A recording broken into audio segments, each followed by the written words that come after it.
आप देख रहे हैं यूट्यूब चैनल मोहित मैथ्स गुरु। ये टॉपिक है डेरिवेटिव का, जिसे चेन रूल बोला जाता है। तो ये 11, 12 बीकॉम काफ़ी कोर्सेज में आता है, पॉलिटेक्निक वगैरह में। तो हम लोग जो क्वेश्चन करने जा रहे हैं वो differentiate the function with respect to X. किसका करने जा रहे हैं? Sine X square plus 5। अगर ये साइन एक्स का होता तो ये डायरेक्ट डेरिवेटिव कॉस एक्स करते थे, बट साइन एक्स के साथ एंगल थोड़ा सा अजीब आया, इसके लिए हमें चेन रूल लगाना पड़ेगा, जो एंगल डिफरेंट है उसकी वजह से। तो सबसे पहले काम का जो क्वेश्चन दिया उसको लेट करना है हमको। Let Y sine X square plus 5। तो इसको लेट कर लिया, और उसके बाद जो इसका एंगल है उसको भी लेट कर लो आप कुछ ना कुछ। Let T equal to X square plus 5, ये भी लेट। हमें क्या करना है, ये तो वाई का वाई रहेगा, साइन साइन रहेगा। अभी हमने इस एंगल को क्या माना है, यहाँ टी माना है, टी के बराबर, तो इसको हम टी ले लेंगे। अब ये क्वेश्चन वैसे ही बन जाएगा जैसे हमारा साइन एक्स होता है, साइन टी साइन एक्स में कुछ ज़्यादा अंतर नहीं है, सिर्फ रिस्पेक्ट बदल गई इसकी।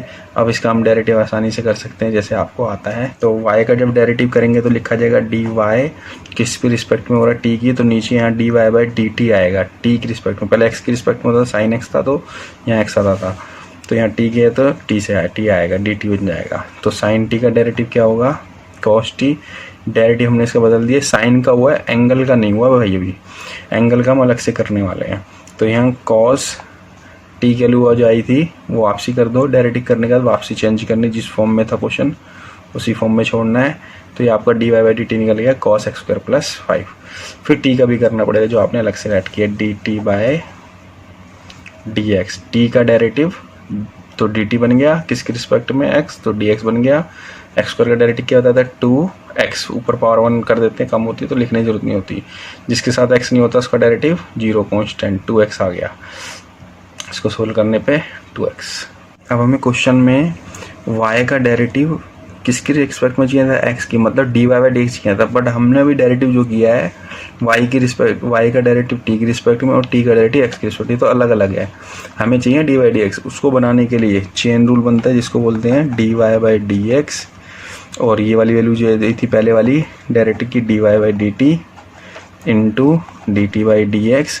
देख लो डी टी क्या हो रहा है, कट गया, क्या बच गया? मल्टीप्लाई डिवाइड में d Y by D x ही बन रहा है।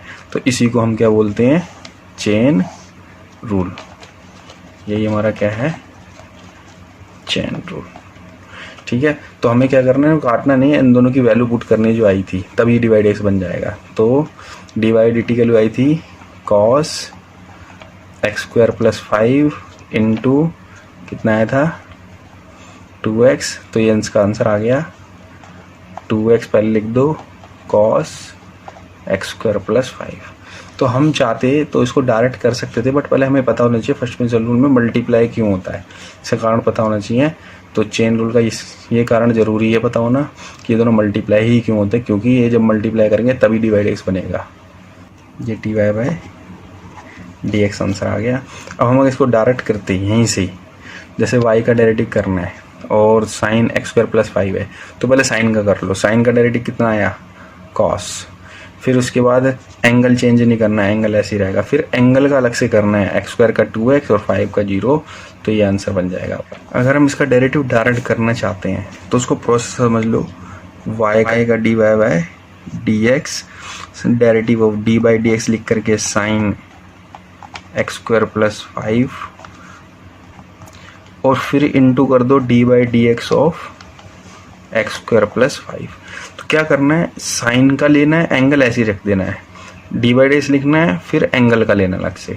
तो बस इसी हिसाब से करना है। पहले साइन का करो तो क्या होता है? कॉस। तो जब इस साइन का करेंगे तो एंगल का नहीं करेंगे, उस समय डायरेक्ट सेम लिख देंगे। और जब इसका एंगल का करेंगे तो क्या आएगा? एक्स स्क्वायर का 2x प्लस 0, तो आंसर देख लो वही आ जाएगा, डायरेक्ट भी वही आएगा और वैसे भी वही आएगा चेन रूल से। और चेन रूल में बस ये पता लगता है कि मल्टीप्लाई क्यों हो रहा है। नेक्स्ट पार्ट है कॉस साइन एक्स।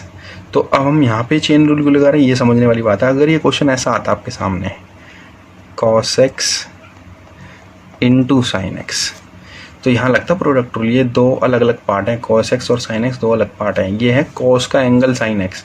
यहाँ पे टोटल एक्स कितने दिखाई दे रहे हैं? सिर्फ एक, सिर्फ टोटल एक एक्स दिखाई दे रहा है। इसका मतलब ये चेन रूल लगने वाला है। अगर अलग अलग एक्स हैं तो वहाँ प्रोडक्ट रूल वगैरह यूज़ होगा, या डिवाइड में होगा तो क्वोशिएंट रूल यूज़ होगा। अब हमें क्या करना है, यहाँ पे साइन एक्स को लेट करना है टी अलग से, ये तो हमने लेट किया ये वाई कॉस साइन एक्स, और अलग से लेट करना है T equal to sine X, जो भी एंगल लीजिए कॉस एक्स होता तो कॉस की जगह अलग है, उसको लेट कर लेना है, टी लेट कर लिया तो ये Y equal to cos T बन गया। अब इसका डेरिवेटिव किया जा सकता है, D Y by D T, Y का डेरिवेटिव टी की रिस्पेक्ट में, कॉस का होता है माइनस साइन टी, जैसी डेरिवेटिव जाए साइन तो सही रहेगा, टी के लिए वापस रख दो जिस फॉर्म में थी, साइन एक्स बन जाएगा। अब इसका भी डेरिवेटिव कर लो, d T by D x, तो साइन एक्स का डेरिवेटिव क्या होता है, कॉस एक्स।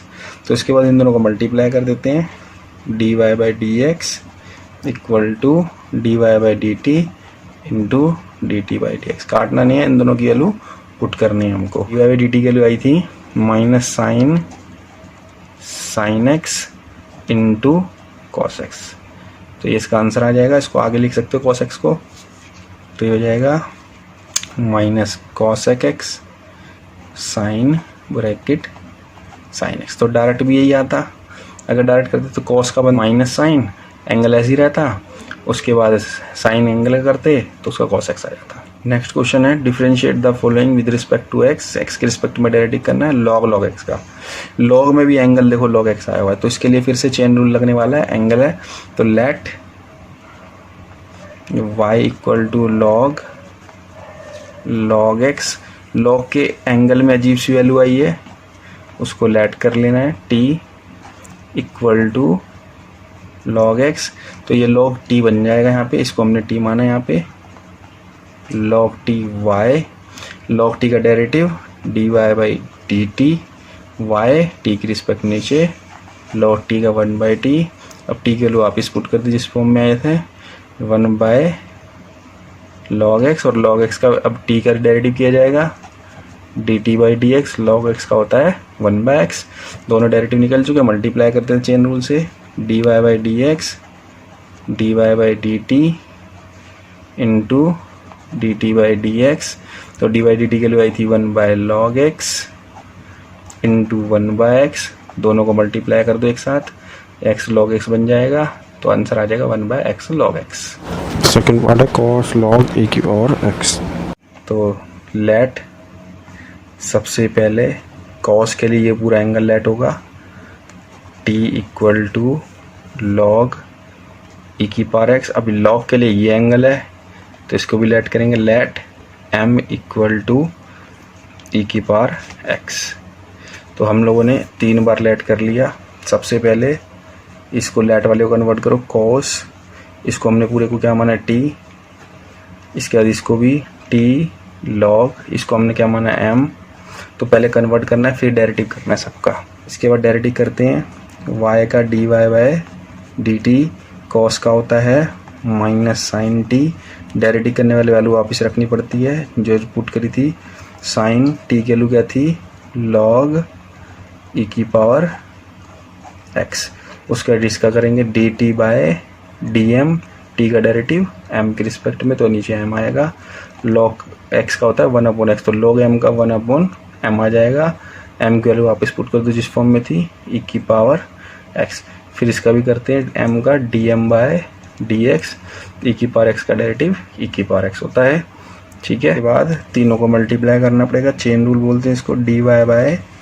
डी एक्स, क्योंकि जिस फॉर्म में हमें दिया है उसी फॉर्म में हमें डेरिवेटिव चाहिए था, एक्स फॉर्म में था, एक्स की रिस्पेक्ट में था, एक्स की रिस्पेक्ट में डेरिवेटिव, तो d Y by D x, तो d Y by D t ले लो पहले वाला,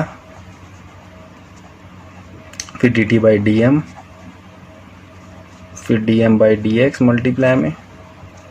अब देखो डी टी से डी टी कट गया, डी एम से डी एम, जो जो हमने लेट किए हैं बाद में वो कट जाएंगे, जो थे क्वेश्चन में वो बच जाएंगे, d Y by D x बच गया, तो हमें काटना नहीं है, इन तीनों की वैल्यू को मल्टीप्लाई करना है। तो इसकी वैल्यू आई थी माइनस साइन लॉग ई की पावर एक्स इनटू में 1 बाय ई की पावर एक्स इनटू में इसकी d m by D x के लिए ई की पावर एक्स, ई की पावर एक्स, ई की पावर एक्स कट गया, तो आंसर क्या आ गया माइनस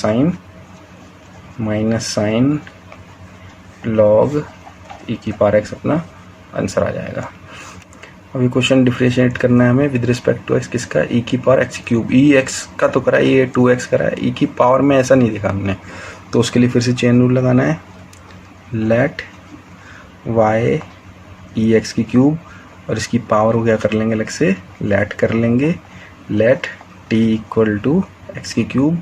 तो ये वाई ई की पावर टी, और इसके बाद इसका डायरेक्टिव कर लेते हैं, और d y by d T, Y का डायरेक्ट टी के रिस्पेक्ट में, ई की पावर टी का ई की पावर टी होता है, 1 आगे आता है तो उससे कोई फ़र्क नहीं पड़ता। तो टी के लिए वापस पुट कर देंगे जिस फ्रैक्शन था, एक्स की क्यूब आ गया। अब इसका भी डायरेक्टिव करेंगे, d T by D x, x की क्यूब का डायरेक्टिव 3x², दोनों का डायरेक्टिव निकल चुका है। तो d Y by D x बनाना, chain rule, d Y by D t पहला part into D T by D x दूसरा पार्ट, दोनों को मल्टीप्लाई कर देंगे। तो डी वाई डी टी की वैल्यू आई थी ई एक्स की क्यूब इंटू 3x², तो इसका आंसर आ गया 3x² ई की पावर एक्स की क्यूब। तो डायरेक्ट भी करते तो ई की पावर एक्स की क्यूब का ई की पावर में ई की पावर का आंसर सेम रहता है, फिर उसके पावर का अलग से डेरिवेटिव का 3x²। तो चेन रूल इसको बोलते हैं।